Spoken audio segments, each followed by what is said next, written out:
frase que tá rodando muito ultimamente, aí virou moda, né? Que tempos difíceis formam homens fortes, que criam tempos fáceis, que formam homens fracos, que criam tempos difíceis. E aí a gente volta... É um ciclo. E volta no ciclo. Eu percebo uma máxima isso, filosófica. eu percebo isso muito assim, sendo bem sincero, eu percebo muito isso na minha geração, assim. Os pais da minha geração eram pais que, quase que, pelo menos dos meus amigos, assim, eram pais pobres, passaram por situações de pobreza e tal, e de alguma forma conseguiram. Eu venho de uma família que teve boas condições. Meus pais nos deram boas condições, bons colégios, boas roupas, boas viagens e tudo. E aí a gente meio que já pegou o mingau, não tava mastigadão, mas o mingau já tava de boa, assim. O Isaac, cara, o meu filho, mano, e é natural, eu não penso em fazer isso. Quando eu tô mastigando mingau pro meu filho, eu não penso em, eu vou entregar tudo pra ele. Não, é algo natural. Por quê? Porque eu só penso em entregar pro meu filho as facilidades que eu recebi do meu pai. Então, provavelmente, o Isaac vai ser alguém muito mais propenso a não valorizar as coisas. E se não valorizar, eu dou moca nele. Dou umas moca bem forte nele. Tradução, Isaac diz mesmo. Isaac moca. Moca, não sabe o que é. Pescotapa, cascudo. Moca é quando a gente dá um cascudão assim. É a forma. E com o dedinho assim, Isaac. Abre o olho, Isaac, abre o olho. No Nordeste é cocorote. Então, cocorote nele. A tendência é que o Isaac não valorize dentro desse pensamento. Mas será que é só por causa de pais que têm facilidades maiores? Porque também, às vezes, já voltando ao tema, que às vezes também é o contexto que nós estamos. Todo o nosso contexto, dizem que é o tal do marxismo cultural. Então, esse marxismo cultural, ele acaba entrando, impregnando. Às vezes nós ficamos um pouco desatentos e eles acabam entrando e formando esses homens fracos. Porque se a gente olhar, por exemplo, para países asiáticos, onde tem condições melhores, como a Coreia do Sul, Japão, você percebe que existe uma cobrança muito grande, que às vezes é até exagerada lá. Eu ia pontuar isso. Isso, até exagerada que eles fazem em relação aos filhos, naquilo que eles esperam que os filhos conquistem na vida. Mas eles têm facilidades muitas que muitos países como os nossos não têm.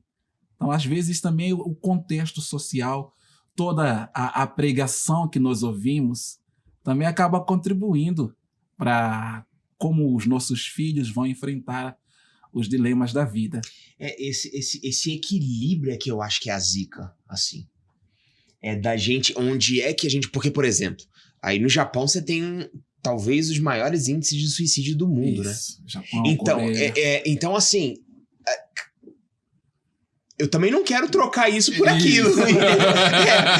Aí é a gente só trocar de problema, não é? Isso. Então eu tô com um problema aqui, Passa e aí eu passo para outra mão, continua um problema, só são problemas diferentes.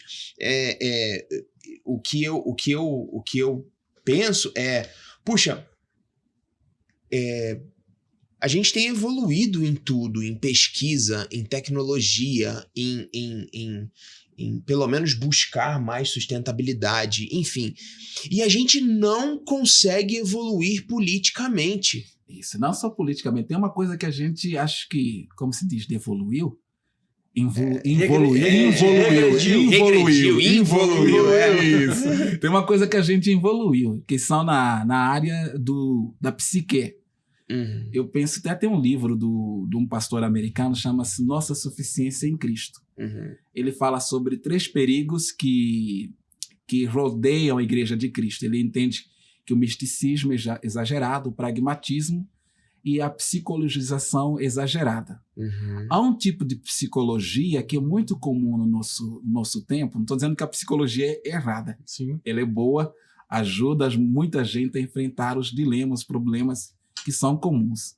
Mas há um tipo de psicologia que não responsabiliza as pessoas, que tudo que nos ocorre é fruto de alguém, de alguma coisa, e não por nossas escolhas. E nós vemos muito isso, por exemplo, no pensamento socialista do meio ocidental.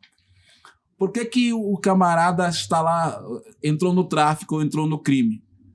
Porque o Estado, a sociedade, etc, etc. Não estou dizendo, não tô dizendo que o Estado não pode contribuir para isso, porque às vezes nos lugares onde a fome chega, né, as pessoas fazem de tudo para conseguir, conseguir algum sustento. Mas no caso, por exemplo, do Brasil, quando eu cheguei aqui, eu fiquei assustado.